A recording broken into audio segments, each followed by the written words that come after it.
Assalamualaikum warahmatullahi wabarakatuh. Berikut adalah tugasan 1 pembentangan kumpulan bagi kerja kursus BMMB 2102R Keterampilan Bahasa dan Komunikasi. Pembentangan kumpulan ini dianggotai oleh Fezliana Ana Rajasmi, Harlinah binti Nantong dan Kamariah binti Samir. Nama pensyarah bagi kerja kursus ini ialah Tuan Yahya bin Yasin.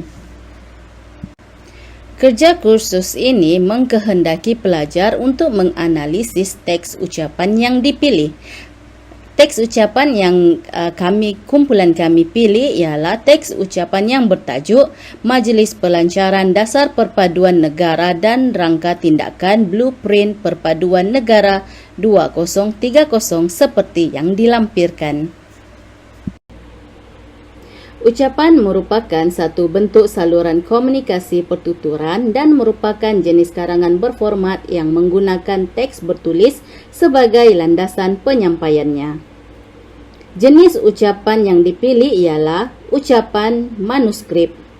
Ucapan jenis ini ialah ucapan yang disampaikan dengan membaca bahan yang telah disediakan. Biasanya disampaikan oleh penyampai yang ingin memastikan kandungan ucapannya tidak disalah tafsir atau dimanipulasikan. Walau bagaimanapun, ucapan jenis ini boleh menyebabkan khalayak menjadi jemu dan bosan serta hilang minat apabila ucapan terlalu lama dibaca.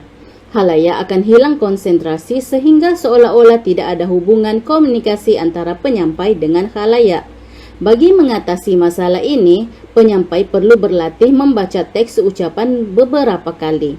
Dengan demikian, penyampai akan tahu bilakah boleh berhenti seketika dan mengalihkan pandangan mata kepada khalayak. Seterusnya ialah tujuan menulis ucapan. Terdapat 4 tujuan menulis ucapan, iaitu memaklumkan, mempengaruhi, memberi inspirasi, dan menghibur. Berdasarkan teks ucapan yang dipilih, keempat-empat tujuan menjadi panduan dalam isi ucapan. Tujuan pemakluman adalah untuk memberitahu khalayak tentang sesuatu fakta, perkara baharu ataupun cara pelaksanaan perkara-perkara tertentu. Berdasarkan teks ucapan yang dipilih, terdapat pemakluman berkenaan situasi gelombang COVID-19 yang melanda negara pada ketika ini dan pemakluman dasar perpaduan negara dan rangka tindakan blueprint perpaduan negara 2030 yang ingin dilancarkan. Tujuan penyampai dalam mempengaruhi adalah untuk menukar sikap khalayak daripada negatif kepada positif. Tujuan konteks mempengaruhi dalam teks ucapan yang dipilih iaitu menyeru agar khalayak berwaspada terhadap manipulasi sentimen kaum ahli-ahli politik. Penyampai juga menyeru khalayak agar menggerakkan seluruh kekuatan dan kudrat untuk menyebarkan semangat perpaduan dalam situasi pandemik yang mencabar pada masa ini. Seterusnya, begitu juga dengan teks ucapan ini yang memberi inspirasi. Penyampai menyeru khalayak agar terus mengekalkan perpaduan yang dikecapi negara. Walaupun terdiri daripada masyarakat majmuk, namun negara Malaysia menjadi sumber rujukan dan panduan negara-negara lain dalam usaha mengekalkan perpaduan. Tujuan ucapan ini adalah untuk meningkatkan motivasi serta pembangunan diri khalayak. Justru, perubahan sikap daripada khalayak adalah diperlukan. Tujuan ucapan untuk menghibur tidak semestinya lucu, tetapi diukur dari segi kandungan serta pengucapan dan penyampaian yang menarik. Begitu juga dalam teks yang dipilih, penyampai bijak mengaitkan isu-isu semasa dengan tajuk ucapan agar khalayak tidak bosan dan sentiasa teruja untuk mengetahui perkara yang seterusnya daripada penyampai. Format penulisan ucapan. Format yang pertama ialah pendahuluan salutasi. Dalam pendahuluan salutasi, ucapan biasanya terdapat kata-kata aluan dan juga kata-kata sapaan. Contoh dalam teks yang dipilih, pendahuluan salutasi yang dipaparkan ialah Terima kasih saudara atau saudari pengacara majlis. Bismillahirrahmanirrahim. Assalamualaikum warahmatullahi wabarakatuh.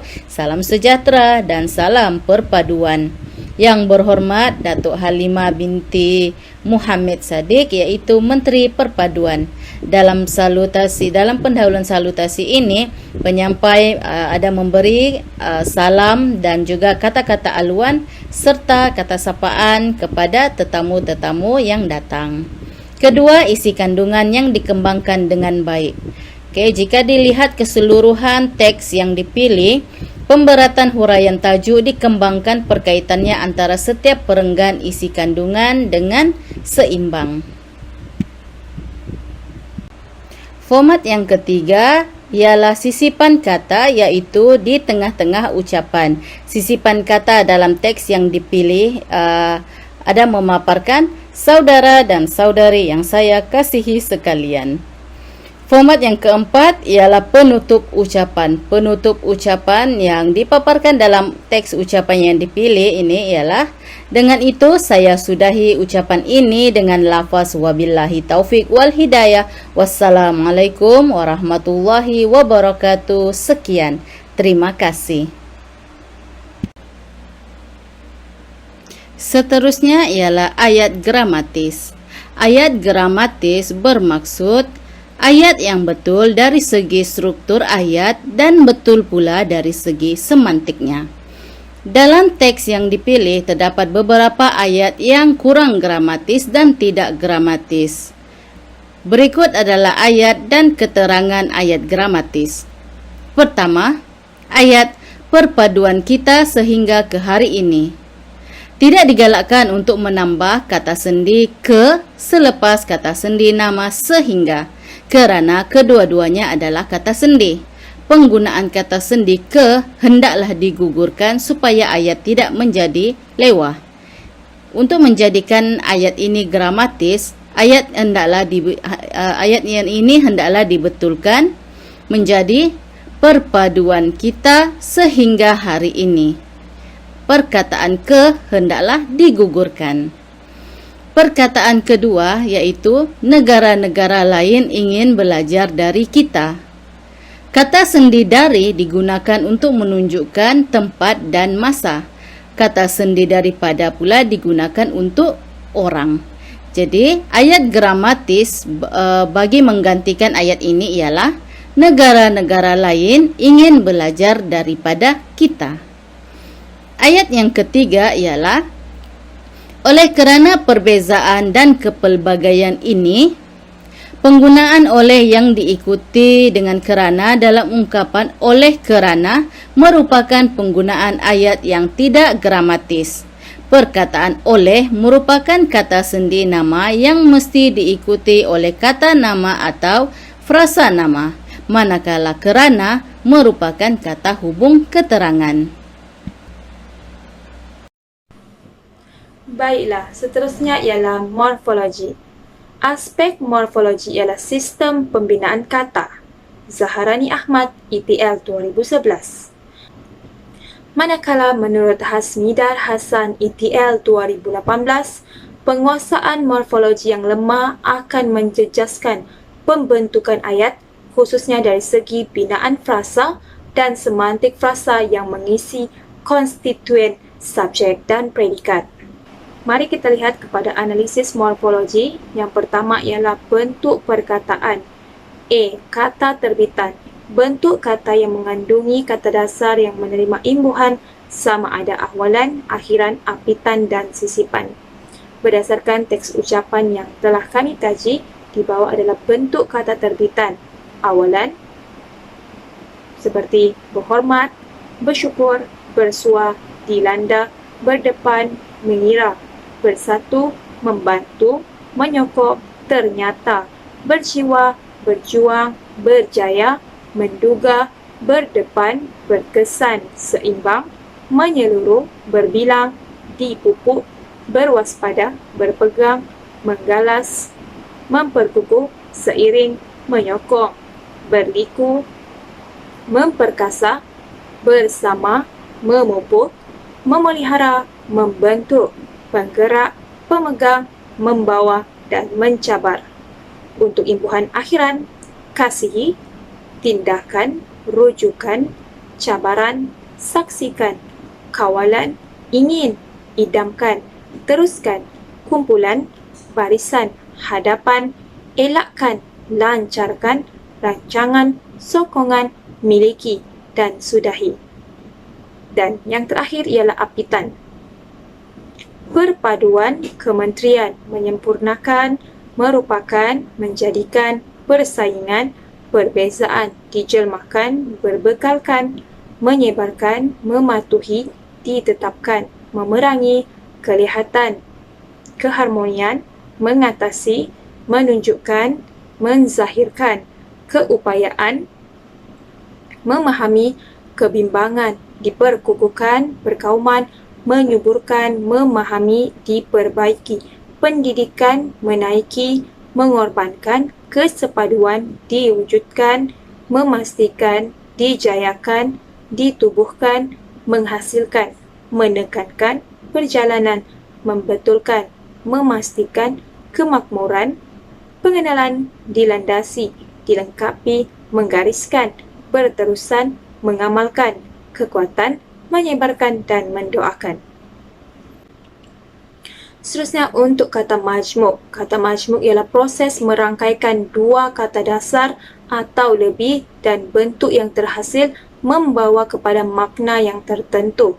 Untuk kata majmuk bebas seperti terima kasih, berkuat kuasa, pihak swasta, pemegang taruh, masa depan, dan sama ada.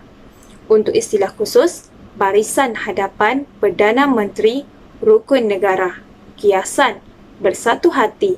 Untuk kata majmuk yang mantap, bertanggungjawab, warga negara, kerjasama, kadangkala, dan sekalipun.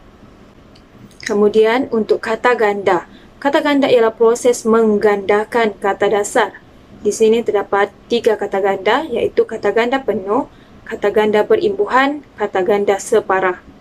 Kata ganda penuh, cita-cita, ahli-ahli, isu-isu, strategi-strategi, undang-undang, dasar-dasar, masing-masing negara-negara, mana-mana, dan ciri-ciri.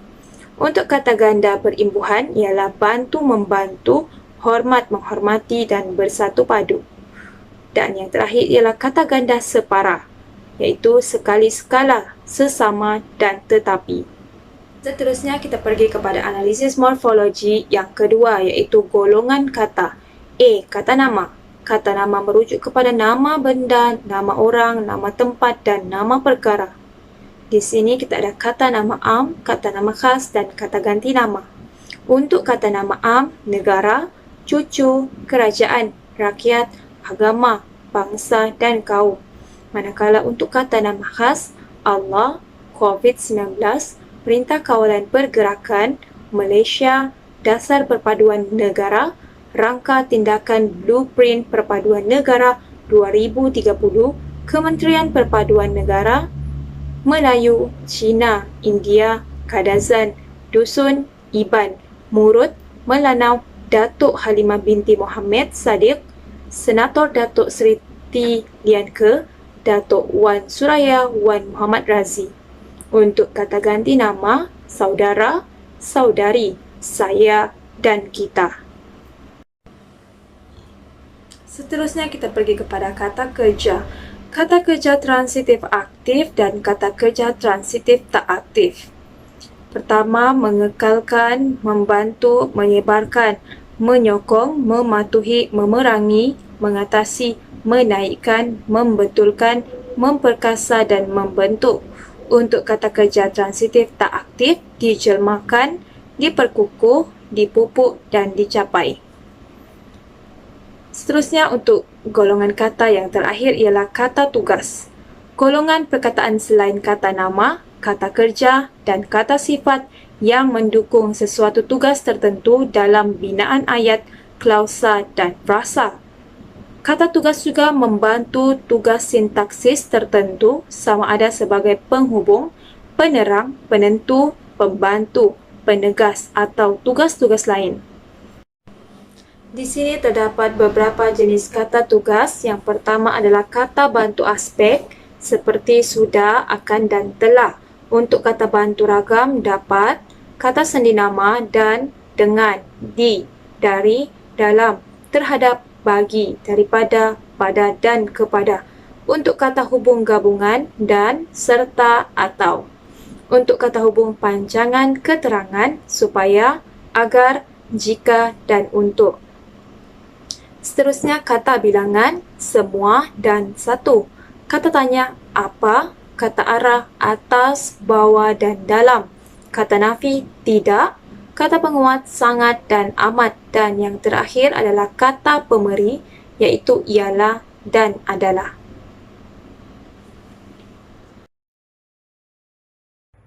Assalamualaikum, saya Fezliana Anak Rajasmi akan membentangkan bahagian sintaksis. Menurut Ramina Sabran dan Rahim Syam 1985, sintaksis merupakan satu bidang yang mengkaji hubungan antara perkataan dengan perkataan dalam pembentukan ayat. Manakala menurut Kementerian Pendidikan Malaysia 2017, sintaksis ialah bidang ilmu bahasa yang mengkaji bentuk, struktur, dan binaan ayat. Hal ini bermakna bidang sintaksis ialah kajian tentang hukum atau rumus tata bahasa yang mendasari kaedah penggabungan dan penyusunan perkataan atau kelompok perkataan untuk membentuk ayat. Mari kita lihat analisis sintaksis, yaitu ayat tunggal. Ayat tunggal terdiri daripada satu subjek dan satu predikat yang juga dikenali sebagai ayat mudah atau ayat selapis. Terdapat 3 ayat tunggal dan lebih yang dikenal pasti dalam teks ucapan. Ayat tunggal yang pertama berbunyi, perpaduan merupakan hasrat semua negara di dunia, yaitu perpaduan merupakan subjek, merupakan hasrat semua negara di dunia merupakan predikat. Ayat yang kedua, kementerian ini sebagai subjek menggalas tugas berat memastikan agenda perpaduan nasional dijayakan merupakan predikat. Ayat yang ketiga, rakyat Malaysia sebagai subjek sejak sekian lama berpegang kepada rukun negara merupakan predikat. Baiklah, analisis sintaksis bagi ayat majmuk. Terdapat 3 ayat majmuk, 3 jenis ayat majmuk yang telah dikenal pasti, yaitu ayat majmuk gabungan. Yang pertama, ayat pertama ialah saya doakan saudara dan saudari sihat walafiat sentiasa. Kata hubung dan digunakan bagi ayat majmuk ini. Ayat yang kedua, ternyata rakyat Malaysia berjiwa patriotik kerana kita bersatu hati berjuang memerangi musuh yang tidak kelihatan. Perkataan kata hubung kerana digunakan dalam ayat ini. Yang kedua, ayat majmuk pancangan keterangan. Ayatnya berbunyi, walaupun ada kalanya wujud perbezaan, persaingan dan konflik, tetapi kesepaduan sosial yang telah wujud sekian lama dalam masyarakat telah mengekalkan perpaduan kita sehingga ke hari ini menjadikan negara-negara lain ingin belajar dari kita. Ayat majmuk pancangan keterangan yang mana perkataan yang digunakan bagi menyambung ayat tunggal. Bagi ayat majmuk campuran, ayatnya berbunyi, bersyukur kita kehadrat Allah Subhanahu wa taala kerana dengan izin dan limpah kurnianya kita dapat bersua secara maya pada pagi ini bagi menyempurnakan majlis pelancaran dasar perpaduan negara dan rangka tindakan blueprint perpaduan negara 2030. Yang mana perkataan kata hubung dan perkataan kerana. Hal ini bermakna ayat tersebut ialah ayat majmuk campuran. Bagi analisis sintaksis, untuk jenis ayat terdapat 4 jenis ayat, yaitu ayat penyata, ayat tanya, ayat perintah, dan ayat seruan.